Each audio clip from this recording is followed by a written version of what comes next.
Smokers have a noticeably lower Parkinson's risk, and nicotine is the reason. Nicotine is a longevity drug. And there are studies of cognition and aging. The MCI trial showed transdermal nicotine, that's a patch, improved memory in older adults. Nicotine does improve memory even in healthy younger people. Tolerance can build really fast, often within days of using it every day.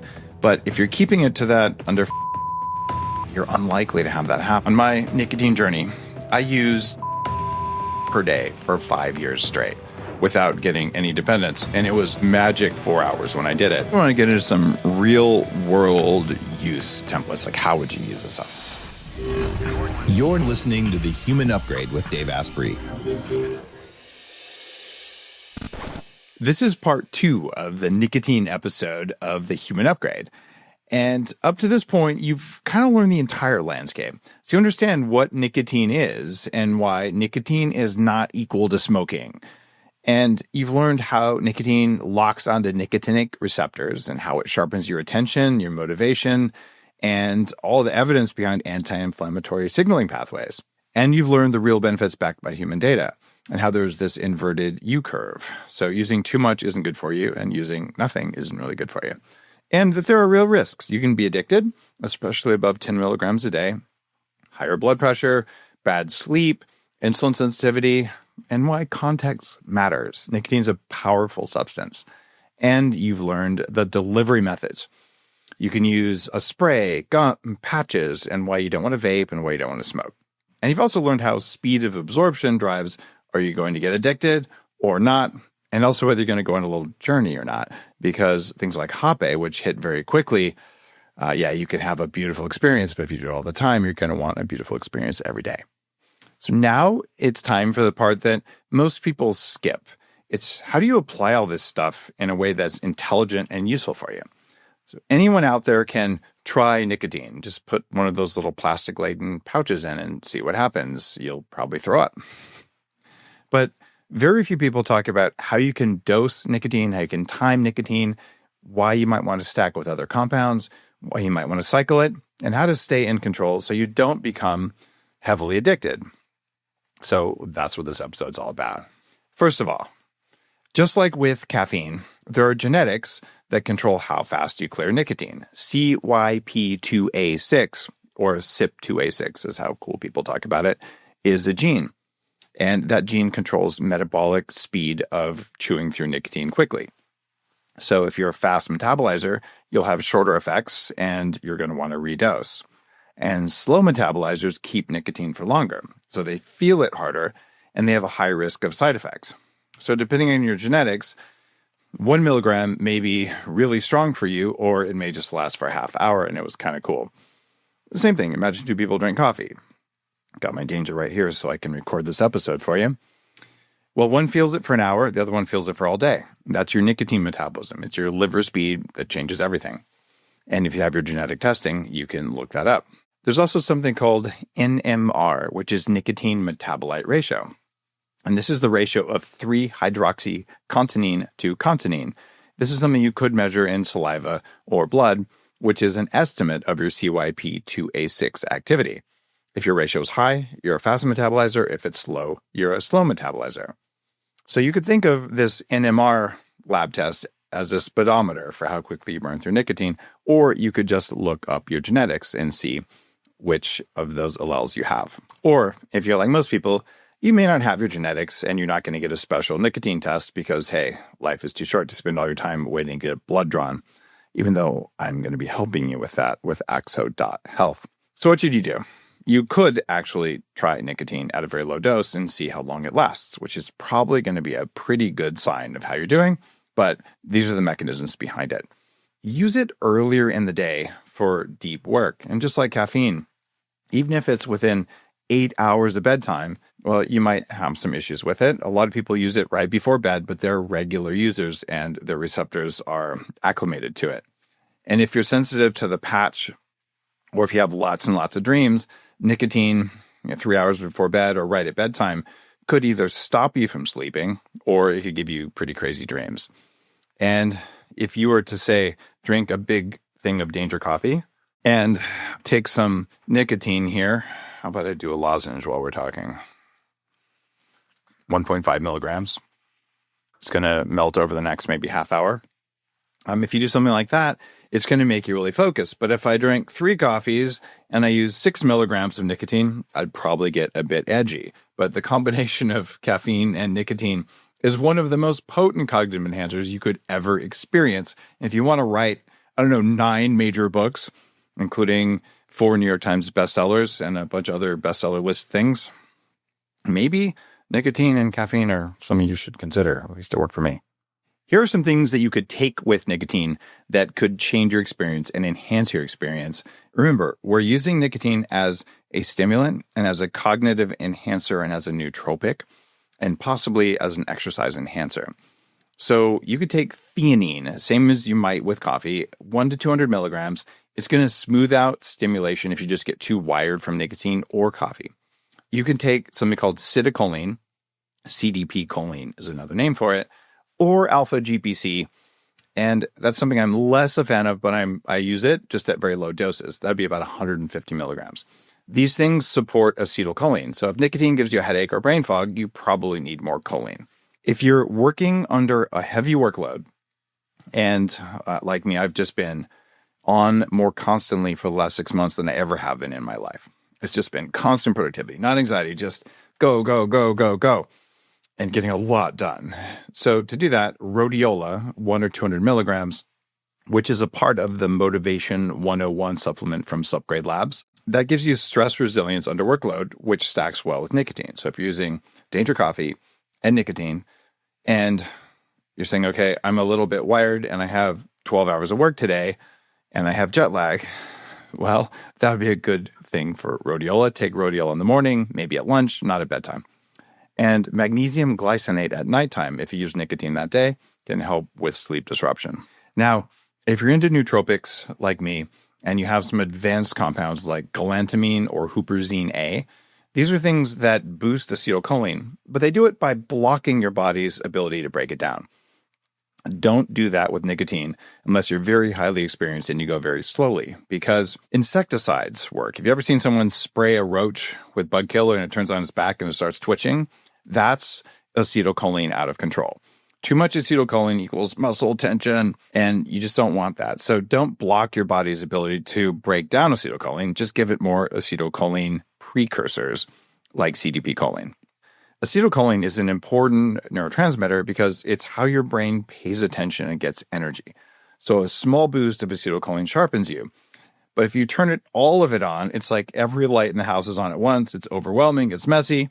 And it can cause really bad jaw tension, usually first, calf cramps, or low back pain. Just your whole body is like tight.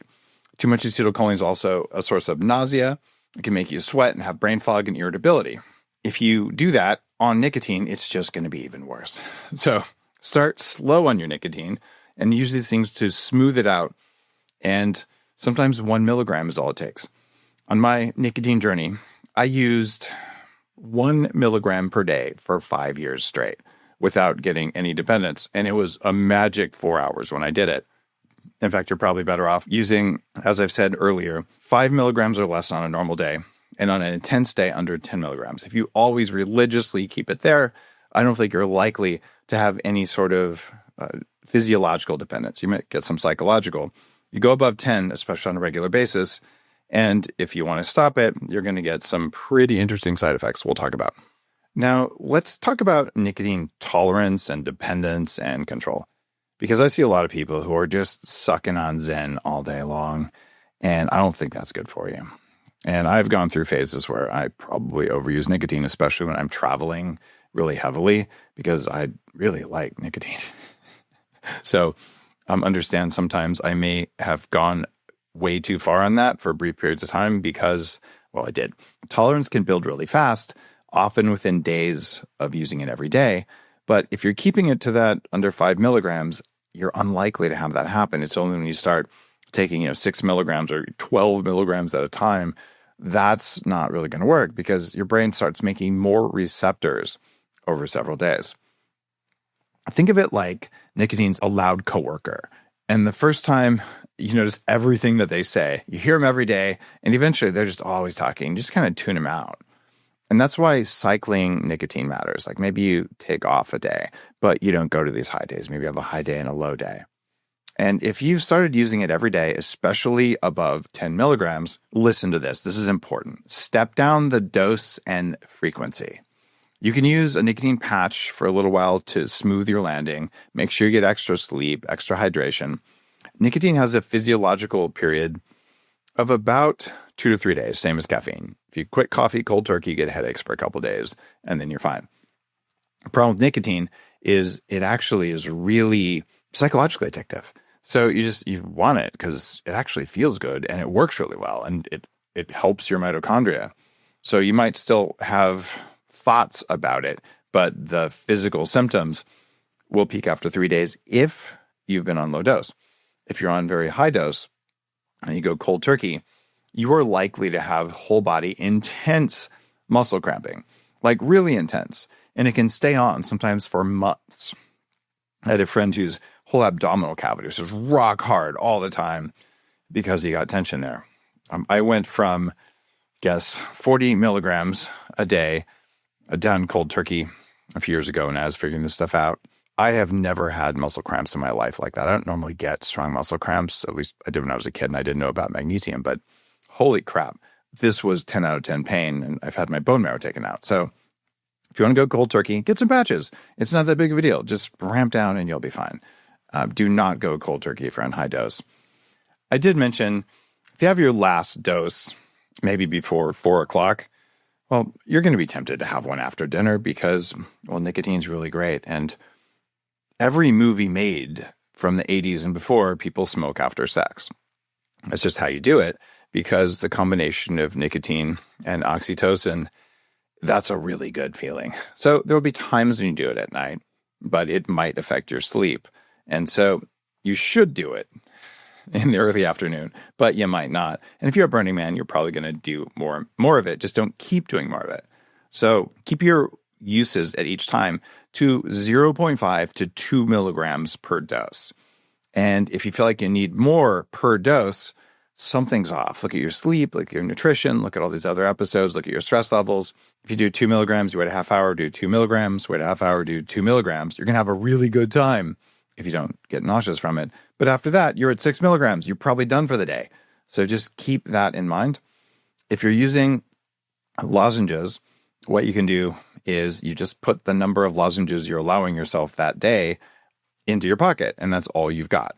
And you can take the 6 milligrams, and you can break them into 3 pieces. They're going to be about 2 milligrams a piece. So that'd be 1 or maybe 2 lozenges a day. When should you just never use nicotine? If you are pregnant or trying to get pregnant, don't do it. The good news is, unless you're already on nicotine, your body probably won't let you use nicotine. A friend who didn't know that she was pregnant had 1 milligram and threw up for the next 2 hours because mothers' bodies love to get rid of toxins as fast as possible by throwing up. So this is really serious. No nicotine if you're trying to conceive. And thank you if you are trying to conceive because the world could use some more healthy babies right now. You listen to the show, you're probably getting healthier. One of the reasons that nicotine feels good, especially for men after sex, is that when men ejaculate, our prolactin levels go up. And prolactin makes you tired and kind of apathetic. And nicotine has the effect of suppressing that. It's not the best way to suppress it, but it is something that just feels good after sex. That's probably why that men at least are drawn to it. Women don't have that same effect. Now, if you're a guy and you're looking at fertility, nicotine is a double-edged sword. That's because short-term or low-dose nicotine, like 1 or 2 milligrams a day, it has pretty much no effect or maybe even a positive effect by stimulating libido, and it doesn't harm sperm. But if you're doing greater than 10 milligrams a day, and this is, a Zyn or 2, you get increases in oxidative stress and you can have testosterone reduction. So if you're someone who's sucking on Zyn all the time, you can actually meaningfully, like 20% lower your testosterone. So high dose nicotine is not really good for us, even though it might feel really good. And again, smoking is bad for fertility at any dose. If you've had a recent heart attack, If you have serious arrhythmias or you have blood pressure that's out of control, you need to get that under control. Nicotine can be really good for you metabolically, but not under those conditions because the stimulation after a recent heart attack, you obviously don't want that. If your heart's already twitchy because of arrhythmias, you don't want that. If you have severe reflux, nicotine, especially oral, could be really bad for you. Or if you have active GI ulcers, however, a patch might work. And anyone with cancer or undergoing cancer treatment should talk to your oncology team first. This is because nicotine has the very beneficial effect of increasing angiogenesis. This is your body growing new blood vessels where it needs it. You want to put on more muscle, well, you need more blood flow. You want to make your brain work better, you might want to grow some blood vessels. However, if your cancer treatment is trying to starve cancer cells by cutting off the creation of new blood vessels, you wouldn't want to do it. So if you have cancer, talk to your cancer team who's treating it about which mechanism you're using. On the other hand, nicotine does increase PGC1 alpha, and it's good for your metabolism at low doses, so it could be beneficial, but this is a double-edged sword, and I wouldn't want to go that one alone. Now, if you're a professional athlete, that means over-the-counter nicotine replacement therapies are legal for you, and they're legal in many countries. And nicotine is not prohibited by WADA, and it is on the monitoring program. So agencies watch for misuse. And of course, WADA is thinking about banning it because it works. And just a shout out here to WADA. I want to thank you guys for creating a list of everything that increases human performance and oftentimes longevity. The fact you're banning it for our professional athletes is evil and wrong, and I think you're going to go to hell for that. So let's stop with all of this stuff. Next, I want to get into some real-world use templates, like how would you use this stuff?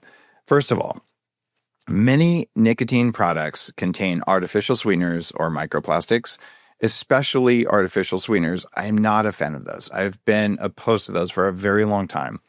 You don't want NutraSweet. You don't want sucralose. You don't want acyl sulfate and potassium because all of them have documented problems. If you did use something that had a very trace amount of sucralose, it's probably not the end of the world, but I really don't think you want to use any of that if you can avoid it. I'm not a fan of just uncontrolled nicotine. I just think that throwing the baby out with the bathwater would not be in your interest. And certainly, it's been really beneficial for my brain and my metabolism, and it's just worth talking about. So don't take a bunch of poison in with your bubblegum flavored nicotine. You want something that's more natural. And we'll get into that eventually. This is not a sponsored episode or anything like that. Now, if you want to get a microdose focus, and this is most people who might consider nicotine as a longevity or performance enhancing substance, not interested in heavy use, for that, you're talking 0.5 milligrams to 1 milligrams. You can do it with an oral spray in much of the world, but not the US. The oral spray is more addictive because it hits more quickly, but at least you feel it. Or you can take like half of a 2 milligram gum or just a full 2 milligram gum. You chew it a couple times, and then you tuck it in your mouth. If you chew gum that has nicotine in it over and over, then you're going to get a lot of nicotine at once and you'll get nauseous. And Nicorette doesn't make anything that has safe sweeteners in it. All of their products, especially their gum, are things I would not put in my body, unfortunately, even though they're the largest global player. There's no excuse for Nicorette using all these artificial chemicals and something like that. If you were to take this, call it 1 to 2 milligrams at the start of a deep work block or before you go into a really important meeting where you want to be dialed in or maybe an exam, you need to test yourself to see what dose puts you in flow. And using that and very likely some danger coffee and maybe 100 or 200 milligrams of theanine, you're going to have a different experience. Now, you're going to want to redose maybe after 60 to 90 minutes if you still need it. So your total daily intake is 2 to 4 milligrams for an on day. If you do this, you have a lower risk of Alzheimer's disease.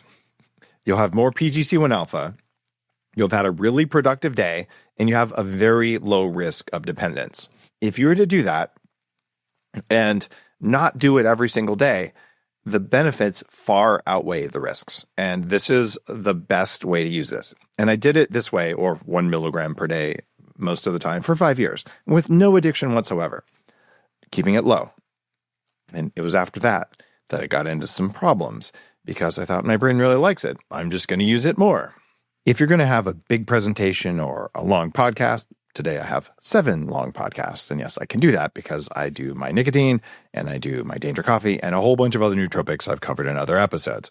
So my cognitive resilience, ability to focus, is so relaxing. It's always there. And I did not have this in my 20s or 30s.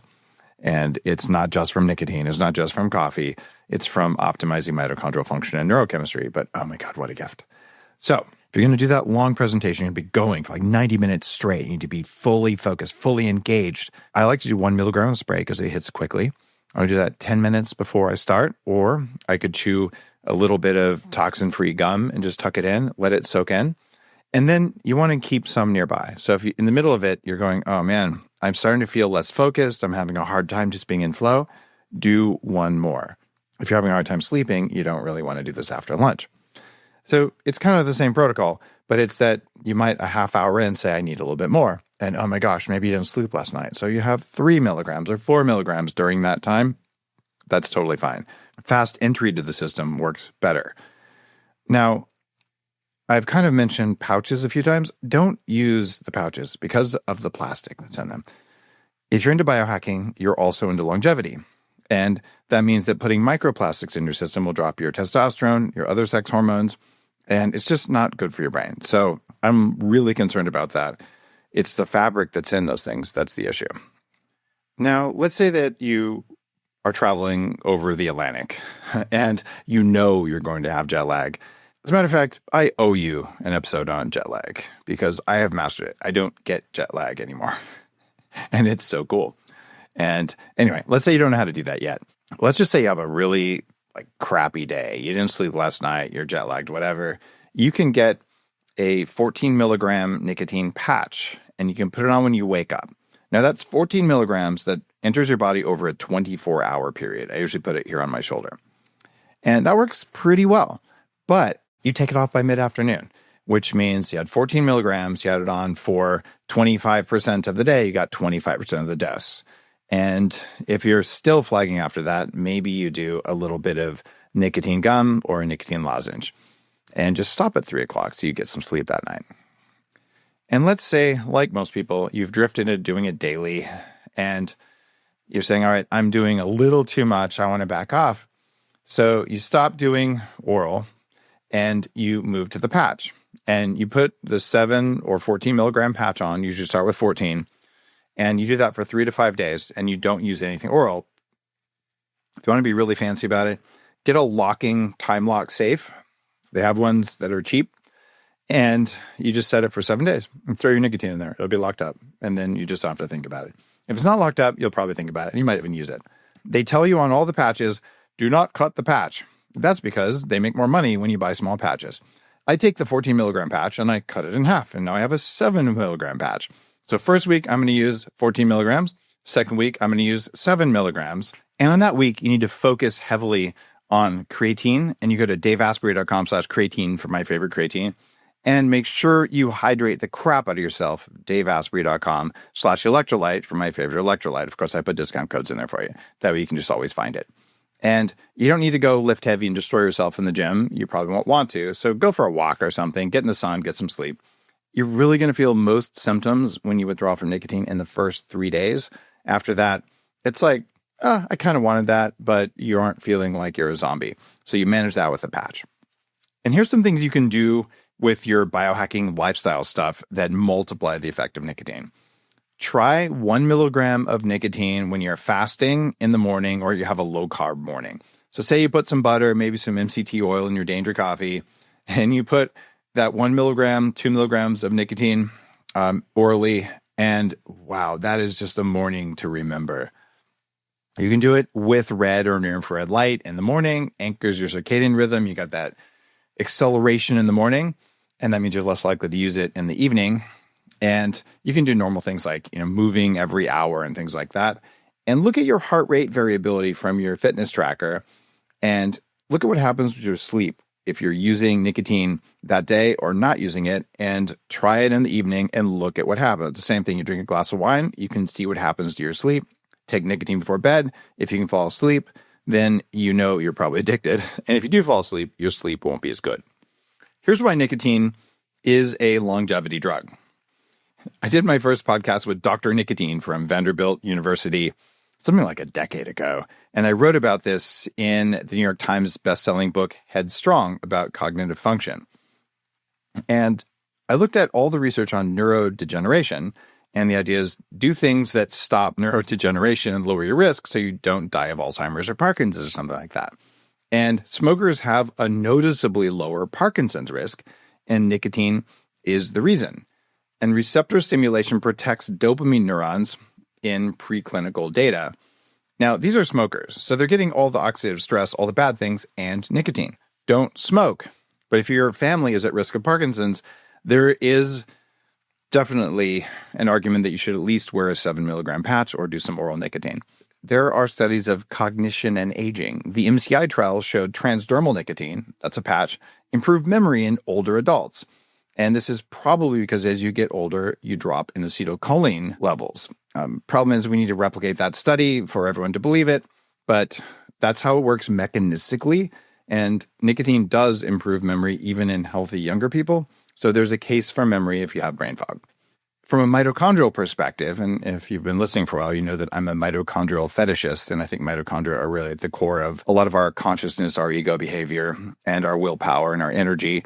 Some mitochondrial-rich tissues benefit from nicotine stimulation, and others can get stressed with high doses, like your heart muscle. So nicotine can either charge your cells with more energy via something called PGC1 alpha, or it can drain them. It depends on the tissue type and the dose.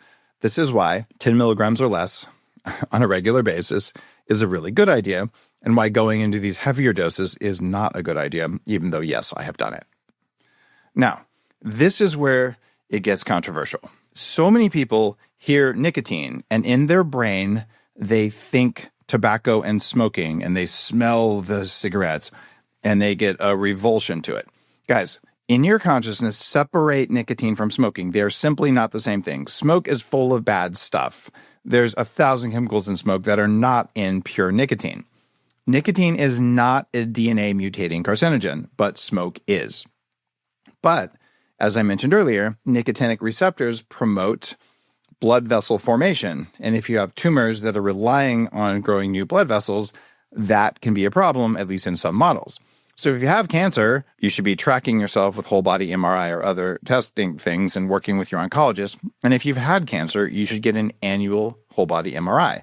You can go to daveasprey.com/MRI, and I'll send you a link to save you some money on how you can get one of these tests because they're really important for longevity.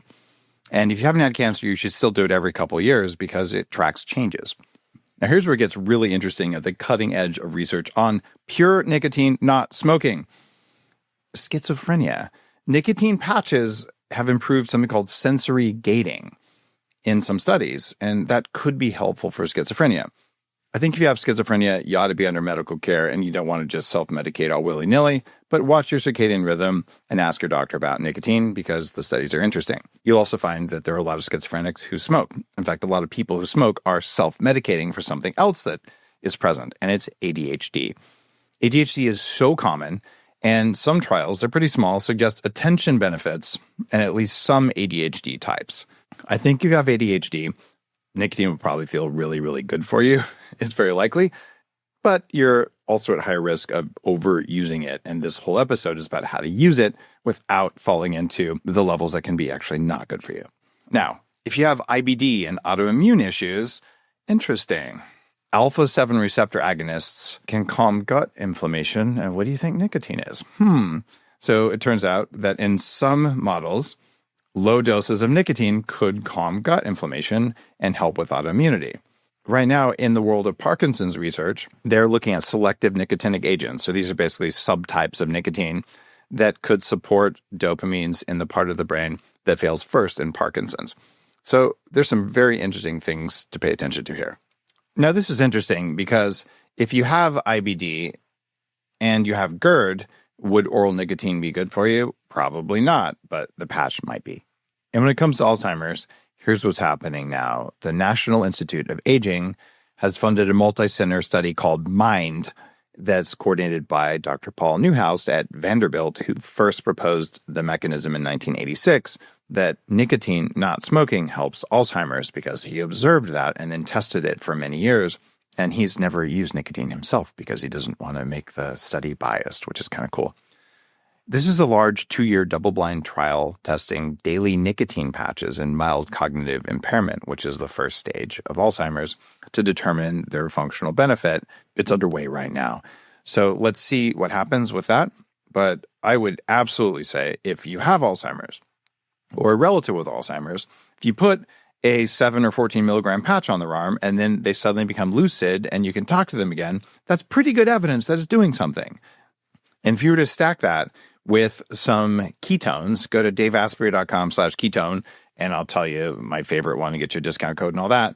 But the combination of ketones and nicotine on someone with Alzheimer's can be profound. And before my grandmother passed at 101, when she had a little bit of nicotine and some ketones, we could talk about her work as a PhD nuclear engineer instead of watching infomercials together. It was a very, very big difference. So an hour or two of lucidity could be yours if your loved one is willing to do these two things. So there you go. Nicotine is not the same as smoking. And I know so many people are triggered. The comments are going to be full of people saying, blah, blah, blah. Guys, don't smoke, okay? But nicotine, it is addictive. It is not free of risk, but the benefits of low dose, under 10 milligrams, ideally around 5 milligrams, far outweigh the risks. And smoking causes disease because of the stuff in the smoke, not because of nicotine. And we need to separate those two in our mind. And if you're going to leave an angry comment below, I'm just going to think you didn't listen to the whole episode, because this is how it is. The reason nicotine works is it sharpens your attention because it activates nicotinic receptors. It gently bumps up your dopamine and it turns inflammation down in the body, which is kind of cool. So benefits are real and they are dose dependent, and respect that inverted U curve. That means doing too much gets you lower benefits, and doing none at all or not enough gets you lower benefits. It's going to be personal to you based on your detox pathways. Time it well. And if you have lab tests on the nicotine metabolite ratio, that'll tell you something, but it's okay if you don't. Keep doses very small. Skip days every now and then so you don't get too addicted. And at 5 milligrams, you're probably not going to get very addicted. And keep your sleep protected by not doing it before bed, at least not most nights. And for sure, try a little nicotine right after sex. You'll thank me later. That's it for today's Nicotine Masterclass. This has been a part of my biohacking, cognitive enhancement, longevity stack for a very long time. And it's controversial. It's controversial as all hell, but it shouldn't be. We're just talking about science. We're talking about data. We're talking about pathways. And this is very real. And people do it wrong. They do it wrong all the time. People do fasting wrong. I had to write a second book on fasting because people didn't read the first one, apparently, and they were over fasting. I had to write another book about keto because my first book said you need to do clean cyclical keto, and people stopped doing cyclical. So doing it well and doing it with elegance and doing it with knowledge is how you would make nicotine work for you instead of accidentally against you. It's a powerful nootropic. Time it right. And share this with a friend who smokes, so they'll quit smoking and use oral nicotine. And share this with a friend who shames you because you use an occasional low-dose nicotine. Your friend is wrong. The evidence is so good, and you will like your life better on a very, very low dose of nicotine that does not contain artificial sweeteners and does not contain smoke, does not contain tobacco and all that other crap. So if you want to master this as a nootropic, it's relatively affordable at these low doses. It's very potent as coffee. And if I didn't know that tattoos are actually bad for you, I would match the caffeine tattoo on my bicep here with another nicotine one on the other bicep. But one tattoo is enough for me. See you next time on the Human Upgrade Podcast.